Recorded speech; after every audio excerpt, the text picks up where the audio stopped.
What's going on, guys? So I have a different topic that I want to talk about today because typically, we talk about SEO, digital marketing, funnel building, everything for home service businesses, and this conversation will relate to everything. Whether you have a home service business or you have an internet business, these are foundational principles that you need to understand about business and the market that you're selling to. That is going to help you across every single thing that you ever do within business. Is going to help you frame your offer better. It's going to help you sell better. It's going to help you fulfill better. It's going to help you understand the market that you compete in better. So let's dive right into it. So what I want to talk about today is market saturation and market sophistication. And the first thing that we need to cover with this is that every single market is competitive.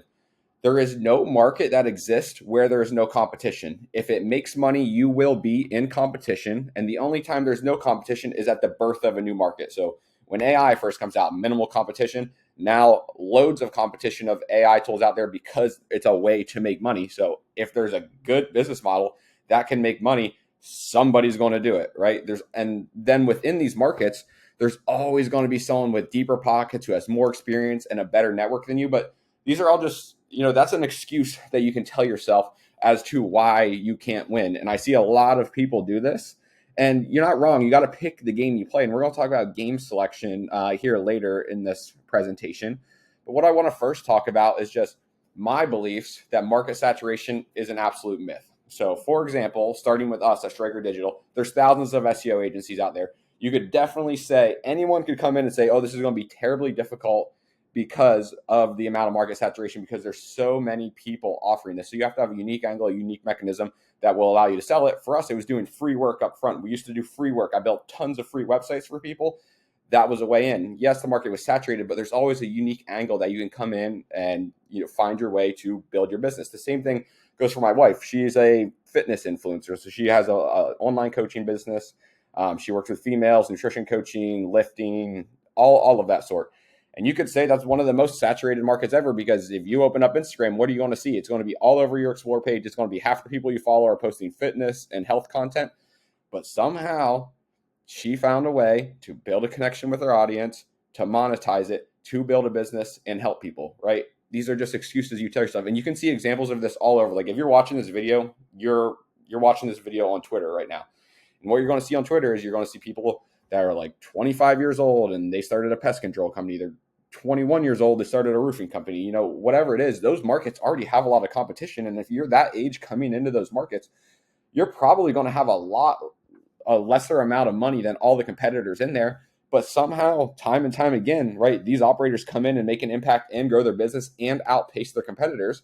Why? Is it a skill issue? Are they hungrier? Are they more motivated? There's a various amount of reasons that this can happen, but it will continue to happen again. So you cannot make this excuse that, oh, this market's too difficult, there's too many people on it, the market is saturated. You have to find a unique angle that allows you to acquire customers at a cheaper price than these people with the deeper pockets than you. And it'll be done time and time again because this world is so dynamic and it'll continue changing. And you're probably looking at the bell curve meme on the screen. So this is something that I don't take lightly. I refer to this bell curve often, whether it's for SEO or just general life principles, business principles, or whatever. You don't want to be the person in the middle, because you can be so wildly stupid that you're on the left that you come to the same conclusion, the same result of the person on the right. Because the problem with the person in the middle is, so if you're learning a new topic, SEO is the topic, there's so much information out there. There's so much information, and you can think, I need to do this, and this, and that, and this, and that. And it's endless, and you just hit paralysis by analysis, and you're not doing anything to move the needle forward. And this happens for just any business as well. And the way you can identify this is you can create a list, and these are what I see as the needle moving activities in my business. Which ones do I think, which are the top 5 that I think I could be most successful at that's going to allow me to acquire customers at a cheaper cost? Let's select those 5. Let's pull them out. Now let's focus on them for a full year. So in this meme, you can see the person in the middle, markets are too saturated, it's too competitive to succeed now, yada, yada. The person on the left, the dummy, the low IQ, markets are never saturated. I just need to work harder. That's all. I just need to work harder. I need to be more consistent. And I just need to show up every single day. And then the person with the really high IQ, they come to the same exact, it's the same exact sequence that they come to is instead the way that this is framed for the high IQ person on the right is understand your niche and innovate to find untapped opportunities, right? And they're going to come to the same outcome as each other. because they're just going to show up and be consistent and work hard, and they're not going to care that the market's saturated. They're going to find a way to make it work, right? So market saturation is one piece of the puzzle, right? Another major piece of the puzzle that you really need to understand, and this is going to make all the difference in the world, because I don't see that many great offers. I know it's more difficult. I know it can be difficult to create a good level 5 offer specifically in the home service market, but it can be done. I don't have the answer to it. It can be done, and the person that does it is going to make a lot of money, and they're going to have a lot of success, and they're going to be very big, and it's going to happen very quickly. So we need to talk about these levels of market sophistication. Where this chart even came from is from Eugene Schwartz. He wrote the book Breakthrough Advertising, I believe, in like the 1960s or so. I don't even believe it's still in print. I think if you want it, you got to pay a pretty penny to get it. But these principles in 1960, they were true. In 2024, they're true. In 2100 and 2200, these are going to continue to be true, because this is just human psychology. This is what it is, and there's no pushing back on this. This is real. So what he says is, at the birth of a new market, you can make any claim and people will be willing to purchase your service. Over time, buyer sophistication will change, and so will the mechanism that you use to sell your service. So your mechanism is basically your framing, the offer that you have to sell anything. So like at level 1, birth of a market, just make any claim. If you're the first one to discover plumbing or have the skill to do plumbing, and you're just label yourself as, hey, we're offering plumbing services, we're the best plumbers in town, people are going to purchase your service, right? But then people are going to see that you're having success there, other smart people, and they're going to want to move in on that market and eat up some of your market share. So at level 2, you see that happening. You see your market starting to sophisticate. So you need to have new mechanisms that you use to sell effectively, so you can maintain and grow your market share and smother that competition out. So at level 2, you need to make a bigger claim than your competitor. So let's look at a couple examples before we move on to like level 3, level 4, level 5. So level 1, this is the initial stage. So make broad and general claims, attract customers since there's little competition and basically no consumer skepticism. Best plumber in town will work. And then as your competition begins to increase, businesses amplify their claims, start to stand out, and often make bold promises to attract customers. So a level 2 example can be guaranteed fastest plumbing services in 30 minutes or less. And I mean, we're going to get to like level 3, 4, and 5, but this is where we're at. Like in my experience working with over 100 home service businesses across the United States, nobody has an offer or a risk reversal or a guarantee. I mean, the biggest guarantees are like warranties on a roof and things like that, which are just like standard. You have to have that. If you don't offer that and everyone else offers that, you're not going to win any customers. And that's an example of market sophistication, right? But like even like these things here, this is like as far as I see people taking it in home service businesses, because it's definitely challenging to go further than that. But this will win over best plumber in town, unless the only way best plumber in town can beat guaranteed fastest plumbing services 30 minutes or less is if you have brand. And brand is obviously the most powerful tool. It's just the most powerful thing that you can have in business, because it's going to present word of mouth opportunity, which is the strongest form of marketing ever. When your own customers you provide such a great service for are so excited about the service that they gave for you that they will happily and continue to recommend, and they'll go on social media and make a post about how great you were. When that happens, you will get an influx of customers every single time. So the more times that you can make that happen, the more customers that you will get. So basically the way I view home service businesses, and I'm wrong all the time. So feel free to tell me I'm wrong and I'm dumb and I'm an idiot. That's okay, because I'll take your feedback and I'll learn from it. I'd be happy to have somebody tell me otherwise. That'd be much appreciated, actually. So let's go back up to the chart here. So level 3, you need to introduce a mechanism that offers a logical reason why your claim is achievable. So a mechanism can be multiple things. In this level for a home service business, I view this as social proof. So having reviews, customer testimonials, being shared in the public, in the press, and it even goes into the social proof of having, like we just talked about, building a brand of other people making posts about your business, right? That's very important.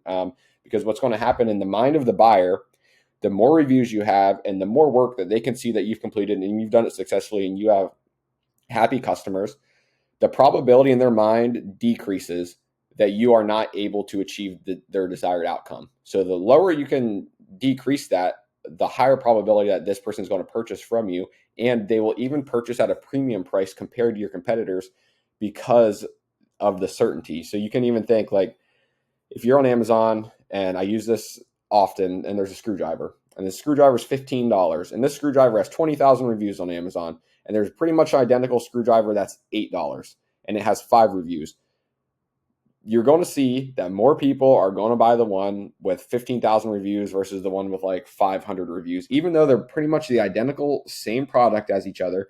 It's the most simple contraption in the world. You don't even possibly know how it could go wrong, but you will simply buy the one with more reviews because you have more certainty that this is going to be able to help you achieve your desired outcome, right? So this is how you can price at a premium level as well, is by having social proof and just understanding your customer base and customer psychology altogether.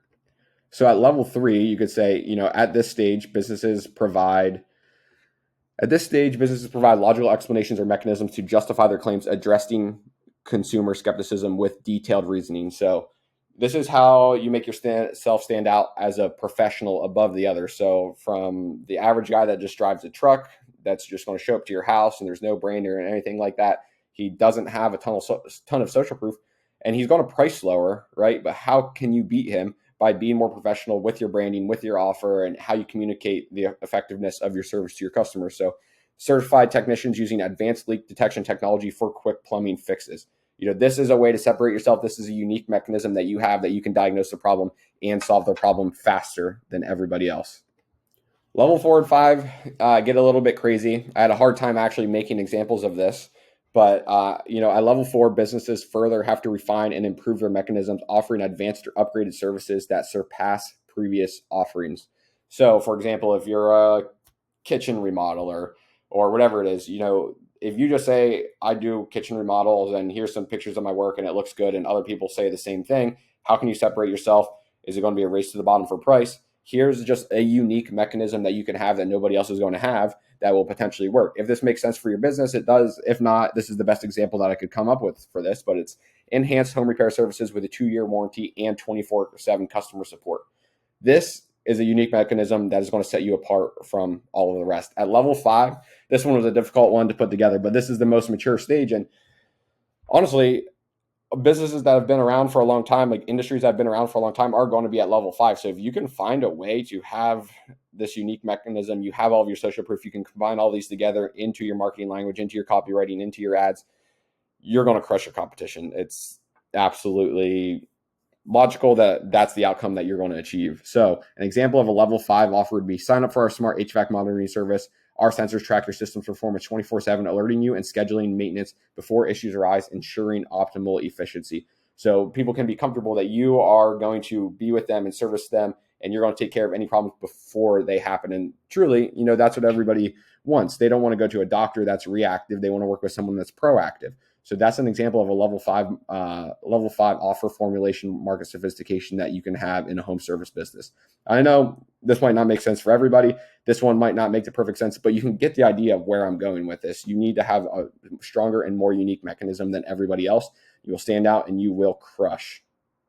This is of utmost importance because you can find markets that are less saturated. Even though I say markets, I don't believe in saturation. I think it's an excuse, but you can choose to play where there's less competition. So you can either choose to go play one-on-one against Michael Jordan, or you can go choose to play one-on-one basketball against me. Who are you going to pick? It's going to be very, very obvious of who you want to compete against. So if you don't have a big budget, you don't have deep pockets, you can't find a unique way to acquire customers, you can find markets where there's less competition, less sophisticated operators, and less skeptical buyers. And these happen to be in more rural areas. But for some reason, everybody wants to choose to compete in Austin, Texas. And they want to choose to compete in these super tough markets where there's franchises that spend thousands and thousands of dollars on ads, like $20, $40, $50,000 on ads per month. The cost per click is going to be $40, depending upon what service you are and what market you're in. So you can choose to just play in a different route. And Austin Linney is a perfect example of this. If you guys follow him on Twitter, acquired an HVAC company out in rural Pennsylvania. His cost per click is like $8. If you move into New York City and you do that, that click is going to be like $50 or $60. So game selection is important. And this is why I think you should take the time to think about where you're going to start your business, because a lot of people just start it. They see other people having some success with it, so they start it. But instead, let's take some time to think about it. Let's look at how many people digitally, how many people are competing to rank for these specific keywords in my area? How many people are trying to rank for a house cleaning company?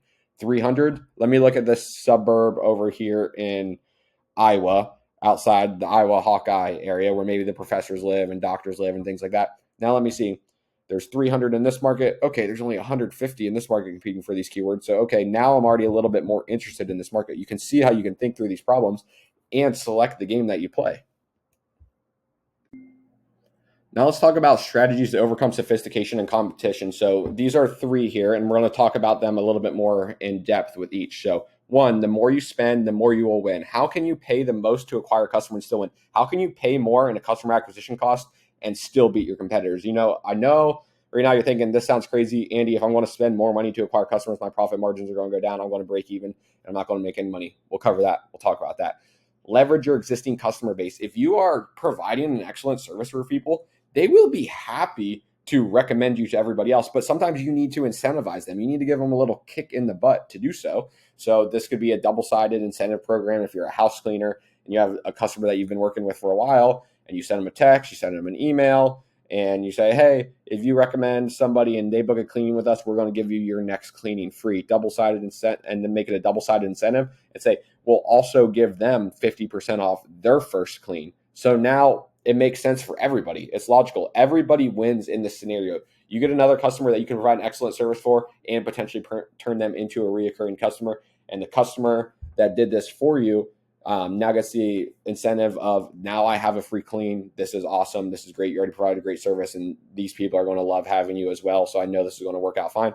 Makes sense, right? So you need to leverage your existing customer base because they're a gold mine. And most people are just focused on the next customer, but your existing customer base can be a cash cow for you if you take advantage of it correctly. And all those incentives align with, like, you have to determine what makes sense for the business model that you're operating, because if you have a recurring revenue business, you can get more aggressive with your incentives. For others, maybe, not quite as aggressive, but if you can figure out a way to set up a double-sided incentive program and then communicate that to your customers effectively, you will get more business. Simple as that. 7-figure sales funnel. I've done a video on this. I have a full document on this. So if anybody wants this, please DM me. I will share this full document to you. But this is all about nurturing existing customers and leads through an upsell and downsell of your services. So this also plays into, the more you spend, the more you will win. So let's talk about how you can spend more money and win. So whoever can spend the most will win. And whoever can spend the most buys speed, they buy scale, they buy discouragement of competition, and they buy sustainability. But how can you do this, right? How is this possible? So, for example, let's say your average ticket size is $5,000, and you can pay X amount in customer acquisition costs to hit your profit margin goal. So you need to find a way to upsell on other services on the back end. So like, you have your one primary service that you sell. So if it's whatever, let's use pressure washing as an example, right? So you show up to do a house wash, and you're already there on site with the customer. You're providing a great service. You're talking with them. You're friendly. And at this point, they are more willing to buy than ever before. They're already there. You're already on site, and they feel more reciprocity, even though they're paying for you to provide the service. When you do a good job, people feel reciprocity. They feel almost like they owe you, even though they're paying you. So now here's your availability to upsell a gutter cleaning and a roof wash while on the job. And if you're not attempting to do an upsell every single job that you do, I don't even know what you're possibly thinking or what you're doing. It would just be absolutely silly to not do that. So remember, you're going to get speed. You're going to move faster than your competitors. You're going to capture more leads. You're going to be able to convert them into loyal customers first. Scale. Your marketing efforts will reach a larger audience, and you'll be able to dominate your market. When you're outspending your competition to establish dominance, it's going to deter other competitors from entering the market, because other people are going to be in this mindset of, oh, the market saturation is too much. There's too much competition. I can't possibly do this. You want to make your, even though we're saying, let's not feel that way ourselves. Let's not think in that mindset. But you want to force your competitors to think in that mindset, right? And this gives you sustainability. It ensures long-term growth and continuous customer acquisition, because the more customers you get, and the more excellent service that you provide, and the more reviews you get, and the more brand you build, that will all come secondary to this, will help you win and help you win long-term over the course of the next decade. So here's an example of what I was talking about by leveraging your existing customer base with a double-sided referral program. So it needs to benefit the existing customers, and it needs to benefit the new customers. It's going to increase engagement for the existing customers, and it's going to increase your customer acquisition, all equaling more money. And potentially, if you do this right, it could actually work out with a lower customer acquisition cost than Google ads or, Facebook ads, whatever that you're acquiring your customers for. Obviously, you need those services to get your first customers in the door. But once you have a big customer base and you have an email list and you can send out blast SMS to your existing customers that are happy, show them the incentive. And you have to put this in front of them many times. This isn't going to be, you might send an email or an SMS and they're busy. They're not going to see it at that time. You don't have to worry. Like, you're not going to drive people nuts if you send 2 or 3 emails to them. You don't want to be sending texts all the time, but if you send 2 emails a month about this incentive program, you're not going to drive people crazy. It's going to be okay. Don't overthink the situation. 7-figure sales funnel. So this is very important. You have a lead come through, you have your sales call, you either close them or you lose them. If you lose them, you put them in a recurring drip. The benefits of your service, sharing customer testimonials, and then offering special offers. So long-term drip, special offer. So this is an email sequence. This can be through SMS. You already have the communication channels to the customer. So July 4th is coming up. July 4th special, $1,000 off roof installation, $200 off house wash, whatever. Any reason that you can find to give a special offer, whether it's a holiday or a 1-year anniversary of your business, just do it. You just need any excuse to have a special offer about that. And then you can even sell them one-time offers. If you're a cleaning company and you typically only take recurring cleaning customers, you can do a one-time offer for July 4th. Hey, one-time cleaning before your July 4th party. We're offering to clean at a $75 discount. Let us know if you're interested. Whatever. I'm just spitballing off the top of my head, but you can picture this in this visual here. So that's about it. This is what you need to know about market sophistication, market saturation, how you can work your way through it, and basically how you can just win your market as a whole. I hope you guys got value out of this. Let me know. Message me if you have any questions. I'll be happy to share the 7-figure sales funnel with you.